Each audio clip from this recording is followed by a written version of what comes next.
So now we are discussing the state parallelogram law of vectors. State parallelogram law of vectors. Derive an expression for the magnitude and direction of the resultant vectors. So first we will calculate the resultant vector. In that we will calculate the magnitude of the resultant vector and the direction of the resultant vector.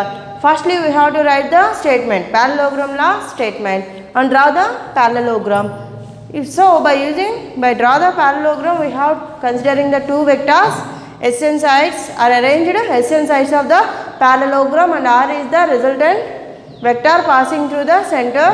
So here the horizontal component, here we are taking the two vectors P and Q. The horizontal component of the Q vector is Q cos theta and the vertical component is the Q sin theta. This is the parallelogram. OBCA is the parallelogram. So in this R is the resultant. Here theta is the angle between two vectors P and Q. Two vectors P and Q. This is the horizontal component of vector Q. That is Q cos theta. This is the vertical component of Q vector. This is the Q sin theta. So for this parallelogram law states that if the two vectors drawn from a point are adjacent sides of a parallelogram, then this resultant is represented by the diagonal of the parallelogram passing through that point. Okay, this is the two vectors and this is the resultant vector which is passing diagonal to that vector. Let two vectors, P bar is nothing but P bar is this. So P bar equal to OA bar and Q bar is the OB bar, be acting simultaneously at point O. Okay. So let theta be the angle between the two vectors. This is the theta angle between two vectors P and Q. Now the horizontal component of Q, this is the horizontal component of Q is Q cos theta, that is the AD. AD is the Q cos theta, and the vertical component of the Q is the CD, that equal to Q sin theta. Then we will calculate the magnitude of the resultant vector from triangle COD. This is the triangle COD. We will calculate. So this is the resultant, this is the diagonal term, OC square equal to OD square plus CD square. Okay, but OD square is nothing but a OA plus AD. Oh no?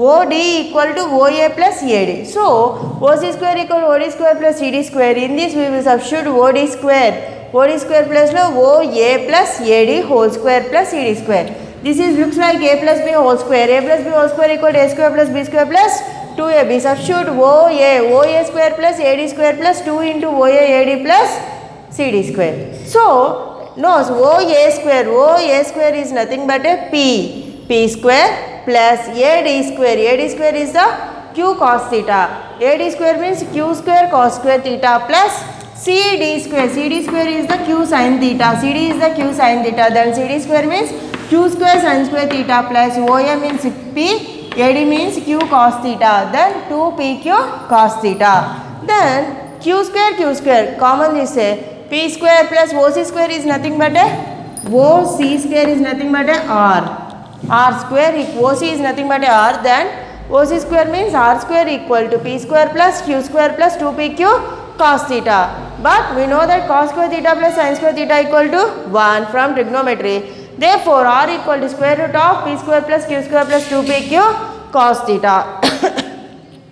That is the magnitude of the resultant vector. Here R is the resultant vector which is passing diagonal from the vectors P and Q. Next we will calculate the direction of the resultant. Here alpha is the directional vector. Okay, direction of the resultant vector. Here alpha is the direction of the resultant vector. Now resultant R makes an angle alpha with P from triangle COD. From triangle COD we can write CD by OA plus OD. So the resultant tan alpha we will take, tan alpha will be equal to CD by OD. CD by OD means OA plus AD. CD's value Q sin theta by P plus Q cos theta. So tan alpha equal to Q cos theta by Q sin theta by P plus Q cos theta. From that the direction alpha equal to tan inverse Q sin theta by P plus Q cos theta. Once I will repeat it. Here we are calculating the state the parallelogram law of vectors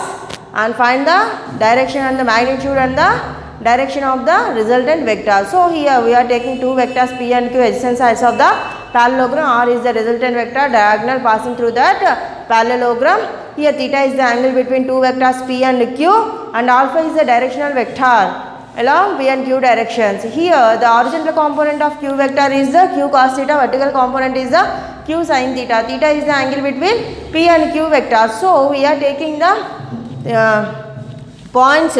So the horizontal component of Q AD equal to Q cos theta, and the vertical component of Q is the CD equal to Q sin theta. We will calculate magnitude of the resultant. For this purpose we are taking the triangle COD. For this from the diagram we can write OC square equal to OD square plus CD square, but from the diagram we know that OD equal to OA plus AD. So OA plus AD whole square, which looks like A plus B whole square, A square plus B square plus 2AB, applying that formula. So OC square equal to OA square plus AD square plus 2OA AD plus CD square. So substitute OA, AD, CD and OC values. We will get R square equal to P square plus Q square cos square theta plus Q square sin square theta plus 2PQ cos theta. But no, cos from the trigonometric formula cos square theta plus sin square theta equal to 1. Then we will get R square equal to P square plus Q square plus 2PQ cos theta. R equal to root of P square plus Q square plus 2PQ cos theta. That is the magnitude of the resultant vector. Then we will calculate the direction of the resultant vector, that is alpha, which is indicated with alpha. Let the resultant R makes an angle alpha with a vector P. From triangle COD we can write tan alpha, sin theta, cos theta, tan theta, we can write values. So for this we can write that tan alpha will be equal to CD by OA plus AD. CD is nothing but a Q sin theta by OA is P plus AD means Q cos theta. So Q sin theta by P plus Q cos theta. From that alpha equal to tan inverse Q sin theta by P plus Q cos theta. This is our class today. Okay. Tomorrow we will discuss the remaining question.